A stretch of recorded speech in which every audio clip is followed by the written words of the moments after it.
The moon follows a pattern that most people just never really question. It appears, it changes, it moves across the sky, night after night, month after month.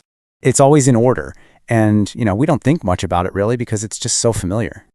But the moment you stop and really look at it, you realize something pretty important. The moon, it doesn't behave like something random. It follows structure. It follows rhythm. It follows design. And that raises a simple, but honestly a very powerful question. What does all of that tell us about how it operates?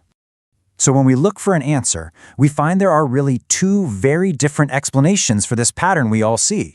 Now, most of us were taught the modern explanation, right? That the moon is a rock reflecting sunlight orbiting a spinning Earth, just moving through empty space. But then, when you open up Scripture, you find a very different description. The moon is described as a light, a ruler of the night, a body placed inside the firmament, moving in its own circuit.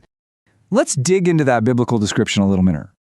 This book, 200 Bible Verses Proving a Flat, Stationary Earth, is a fantastic resource because it brings all of those verses together so you can see the biblical description laid out so clearly.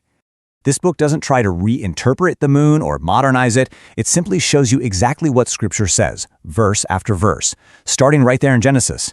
And God made two great lights, the greater light to rule the day, and the lesser light to rule the night.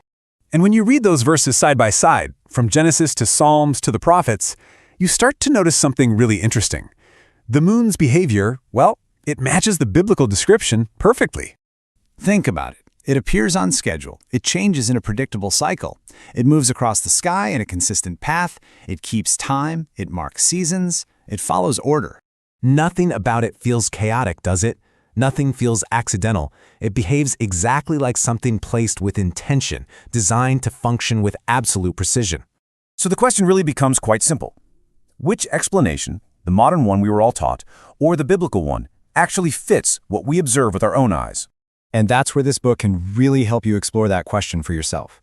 It gathers every single verse about the moon, the firmament, and the movement of the heavenly bodies all in one place. This lets you directly compare what you see in the sky with what Scripture actually describes. So if you want to explore these ideas, the process is pretty straightforward. 1, read the verses. 2, watch the sky. And 3, see for yourself what stands out. And if you want to get started, you can find this book on Amazon. It's available right now.